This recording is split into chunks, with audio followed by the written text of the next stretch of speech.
Hello and welcome to Girl Talk. I'm Kathleen, And I'm Brandy. and we are so glad that you joined us today. Brandy, what are we going to be talking about today? Kathleen, last week we talked about how perimenopause and menopause impacts us from the neck up. Today we're going to talk about how it impacts us from the neck down. Eh, So, let me ask you, how how has it impacted you? How has perimenopause, menopause affected you from the neck down? Well, for me, actually, in a lot of ways, in fact, I think possibly more ways than from the neck up. Okay. It sounds almost impossible, but as I'm getting older, I have dealt with a lot of just those changes in composition. My fat is being distributed in different areas. I've struggled with weight loss. I've struggled with digestive issues. And I think that the more research I do, and the more reading I do, and the more people I talk to, that's not just something I'm doing.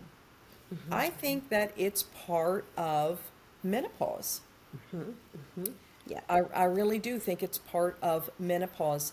I know that in the past, certain diets, certain exercise regimens, and I've never been an exerciser, Okay. but I would notice that when I did certain things, it did improve things. Certain exercises, we've all done the Jane Fonda and the aerobics and things like that from way back in the day. And those things used to really help me. Now I don't feel like they do. Now they just hurt. And Okay. same goes for diet. It's not just exercise. The programs I used to do that would help me drop the 10 pounds, they don't work anymore. So, Yeah. have you found that to be true for you as well? Absolutely. As a matter of fact, I'm 12 years older than my sister, and I often tease her, and I'm saying, okay, if you're working on some pounds you need to lose, I highly encourage you to get them down now. I said because trust me, once you get over 40, it is like you're fighting a losing battle over here, so I have definitely struggled. And it's funny that you said that about some of the programs that used to work, they don't work anymore. But I've also found that some of the things that I used to really focus on in my 30s and my 40s, like cardio, is not nearly as important now as um, weight building muscle and doing some type of resistant training. Yes. I was just talking to a personal trainer yesterday, and he said that once women get over 40, it becomes a lot more important for women to build muscle than to work on just cardio. I have found that to be true, especially for me. So I've been trying really hard since last fall to eat healthier, eat less calories, and and I've been trying to get my calories and my protein and all the things in in healthier manners and in smaller amounts. Okay. However, I wasn't finding that that was doing much. So recently I have incorporated just trying to do some strength training. And it Okay. can only be 10, 15 minutes a day because I really am not an exerciser. I don't love exercise at all. And but I have found that I'll if even if I'll just take a short walk, it feels better. It Yes. feels better. And lately I have suddenly had some improvement in the weight loss area. So Good. it Yes. really is about strength because what happens as we get older is we start to lose muscle mass. Well, muscles burn fat way more than anything else. So Correct. if you don't have muscles, you're going to have more fat. Yes, and not only that, but as we lose muscle mass, we are at higher risk for falling and breaking bones. And I don't know about you, but Um, if I fall right about now, I'm probably not going to bounce back like I did when I was in my 20s and in my 30s. Absolutely not. Yeah, Absolutely yeah, not. yeah. And I know that those weight gains and the body composition issues, that's all also caused by hormonal fluctuations. It is. It Hormonal is. fluctuations will, it's almost like our body is preparing us to, I don't, I don't even know what it's preparing us for, because weight settles in areas that I feel like it shouldn't settle in. And yet it is. And maybe it's because we do sit more as we get Right. older. And Yes. so our weight is settling in those areas, but it makes it very difficult to all of a sudden start an exercise program. But what I love that you said about it may with you doing weight training, it may only be 10 or 15 minutes. Listen, I don't care if you are in a place where you're like, Brandy, I can only do 5 minutes. If we focus on getting 1% better every day, and that is with what we're putting into our bodies and what we are doing for our bodies, just do 1% better. So this week you may say, I'm going to get 5 minutes in, and next week I'm going to build on to 10, and so on and so on. So I think that is a great start, and I don't want you to discredit where you are. I love it. It's easy to discredit because everybody hears 30 minutes, 30 minutes, 45 minutes, 45 minutes. I do agree that you have to give yourself credit even for that 5 or 10 minutes, Correct. especially if you started out at 0 minutes. Yes. Then Yes. every little bit is going to help, because another issue that I hear from my friends and family are those joint and muscle aches. So Yes. if you're not moving your body, those joint and muscle aches are just going to get worse. They're just going to get they're worse. they're gonna get worse. And what I've learned, so a lot of people that I'm talking to, we're dealing with arthritis, and I learned that I had arthritis in my upper back, my upper spine, actually in my late 30s. I Oh, was working out with a girlfriend yesterday, and she has arthritis in her hips. But believe it or not, we know that there's not a cure, so to speak, for arthritis, but you can decrease some of the pain that's associated with it by building a stronger core, by building the muscles. yes, Okay, so yes. if you have the chronic pain, and that having the chronic pain may discourage you from working out, because you may think, oh, if I go and work out, I'm going to be in more pain. But I want to encourage you that actually it may have the opposite effect. You may realize that you feel better. That's true. That's true. Another thing that I have found, that doing a little more body movement helps.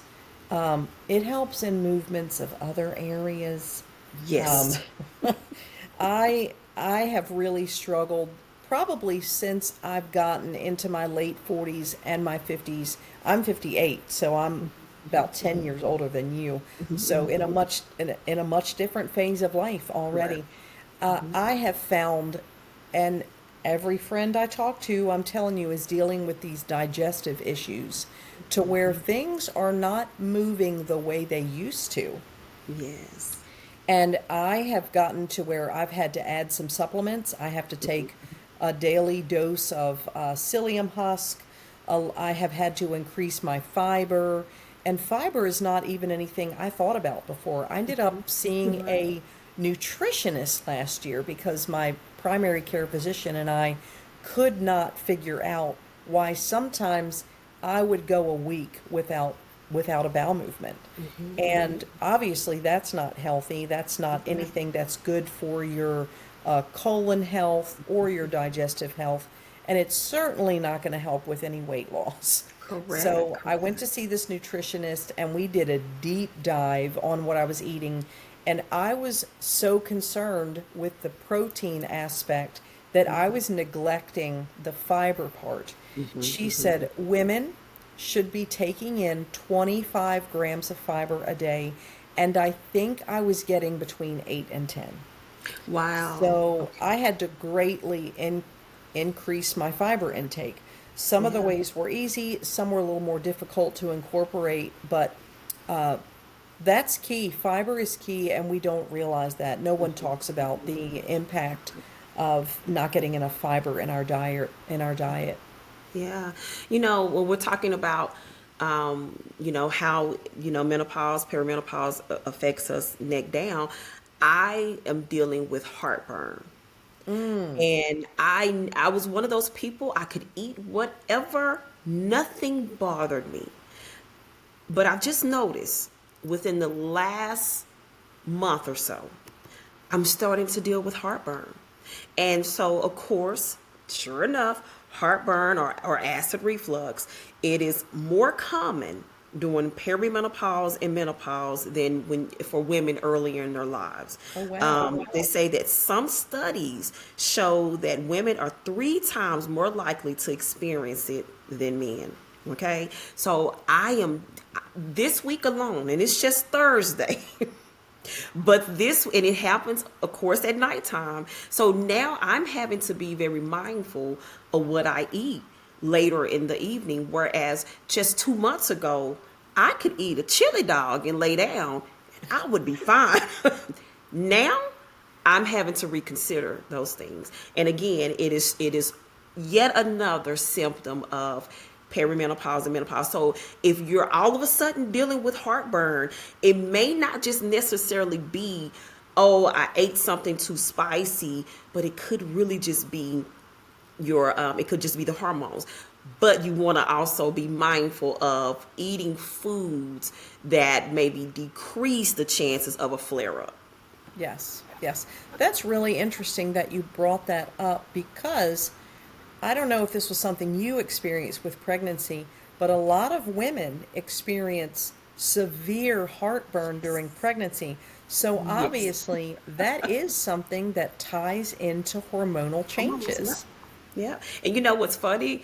I experienced it with both boys, my children, and milk was the one thing that would give me relief. And my heartburn was so bad the other day that I got up and I drank me one of those. I drank one of those protein. I think it was actually a drink that you turned me on to. Trying to get your protein. Fairway. What is it called? Oh, the Fairlife Fairlight. protein milk. Yes. So I got good. up and drank some chocolate milk because the heartburn was so bad, and I was so grateful to get some relief, and I was getting some protein as well. Exactly, exactly.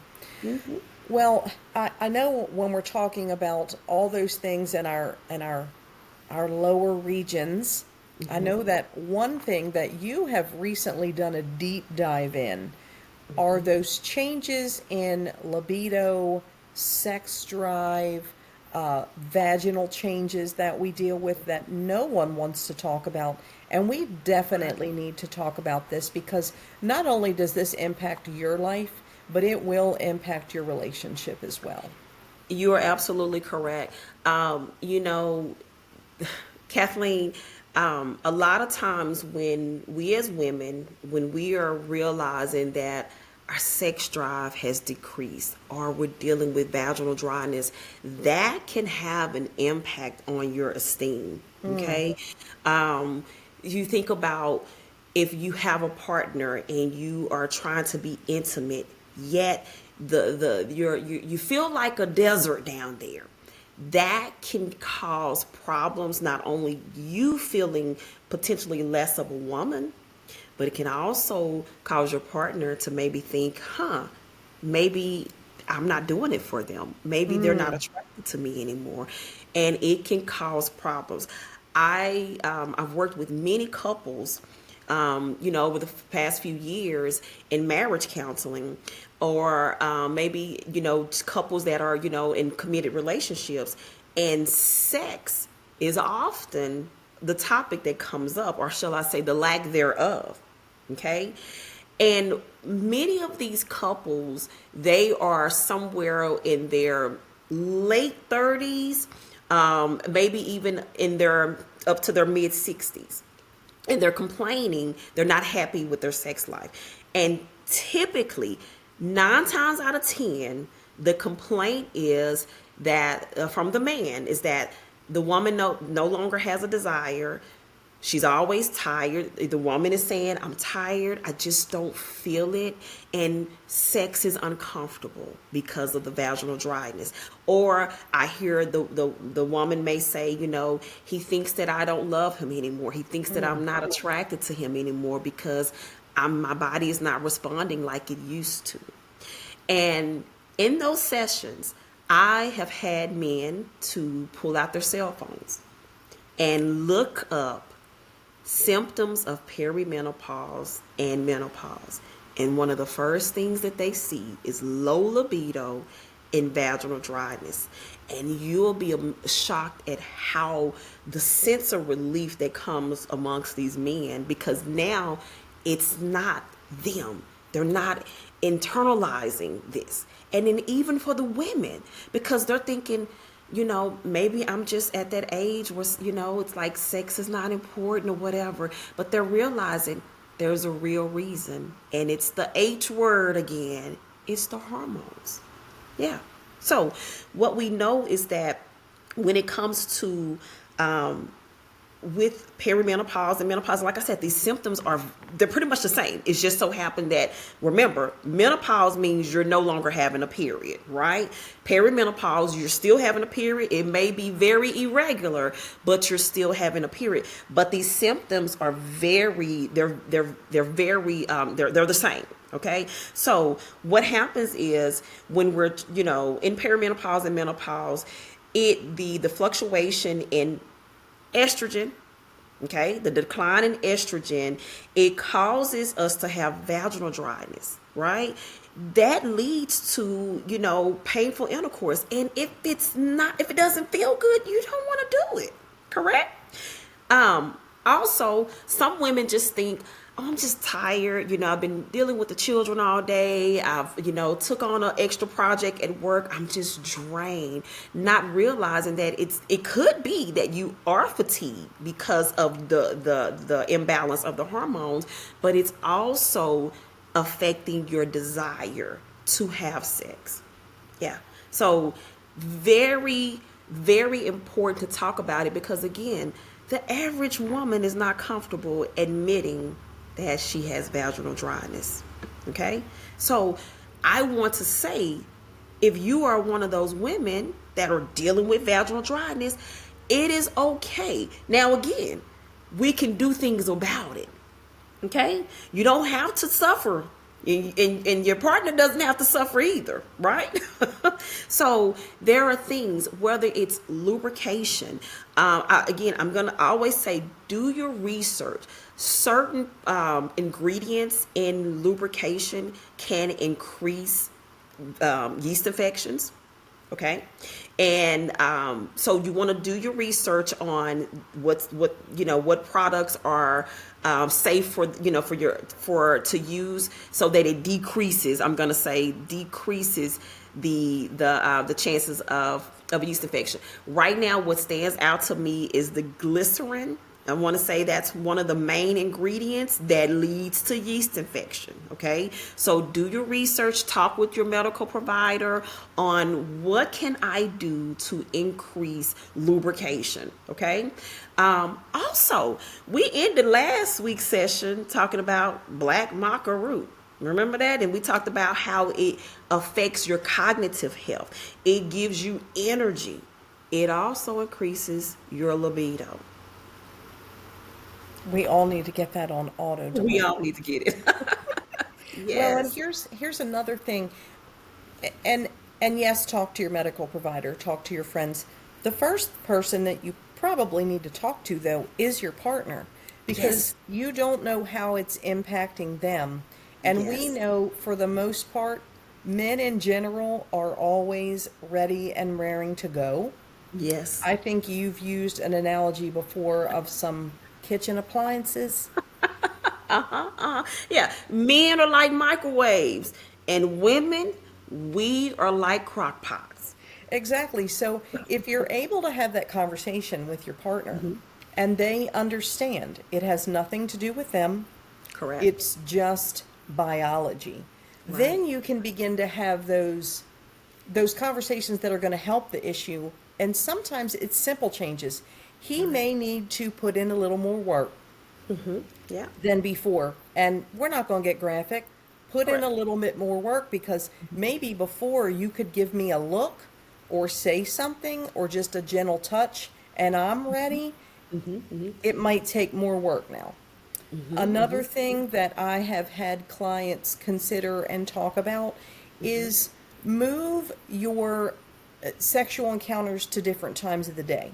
We Yeah. are tired at the end of the day. Now, Yes. for me, that's easy. That's easy to do. My kids are grown, they're out of the house. So we have found that sometimes, especially on weekends, when you wake up, maybe that's a good time for sex.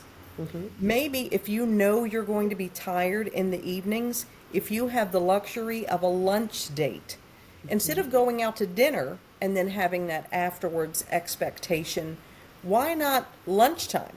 Why not go out for lunch and then have a little afternoon siesta, or Yes. afternoon Yes. delight, Yes. like the song says. So there are going to be times, and this is probably one of those times where you have to be more creative.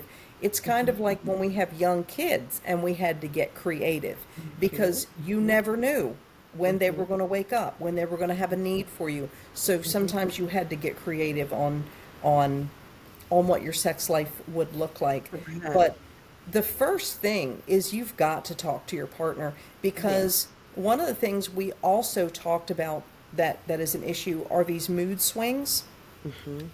The last thing your partner wants to encounter when you've already been moody all day or all evening is then the shutdown conversation of sex. So you've just got to talk about all the things. You've got to talk about all the things. Build that trust in your relationship by being vulnerable. Yes. Yes. So, if you could talk about how vulnerability impacts relationships in your practice, in your study, what have you found? Yes, again, vulnerability is key. I'm going to say there are a couple people in your life that you should be able to be as comfortable with and open with, and one of them is going to be your medical doctor and your partner. Okay, again, it may if some people, depending on how you grew up, it may be uncomfortable talking about sex. You could be married for 50 years and you still kind of don't feel comfortable. Maybe go on Amazon or something and look for books or games. I'm gonna see if I can share it in the link later, because I'm thinking about a book that I purchased, that I often recommend to clients, and it's a book on 31 days. I can't think of the author, but it's 31 days to a better sex life and better relationship. Okay, find some cards where you can sit and find yourself laughing, asking questions or whatever. But the most important thing, as you said, Kathleen, is to get to talking. It may even be finding a funny meme on Instagram, okay? And something that you can relate to, because how many times have you watched a meme and you're like, oh my goodness, or you watched a video and you're like, so this is real life, because obviously I'm not the only one dealing with this. Send it to your partner. I do it all the time. And my husband and I, we laugh, because it's like it may be from his perspective or from her perspective. So share those things. Talk about it. Let you know that the most important thing about it when you have a partner is that we are a team. Okay? And I think if you let them know, honey, it's not you, it's me. And one way, other than having them to read it, if you can send them some information, share some information. These are some of the symptoms that I'm dealing with. Again, it helps that they don't internalize it. It's because it's like me. I've told some men, it's like, imagine you wanting and you desire the woman in your life and you want to make love to her, but physically your body won't allow you to do it. It's not fair for the woman in your life to say, oh, you just don't want me. Oh, I don't turn you on anymore. Right? So it's the same thing. So a simple, you know what, babe? I'm realizing I'm in a phase of my life where my libido, it has decreased or it has disappeared. And I know that I'm dealing with some vaginal dryness. So let's research some products together that can help us. Okay? Yeah, Yeah. I like that. I mean, the communication is key. Yes. Communication is key. If you've been in a relationship for any amount of Yeah. time, Yeah. you know this. You know this Yes. already. Yes. So I'm looking back over notes, just making sure that we have covered everything we wanted to cover Okay. today.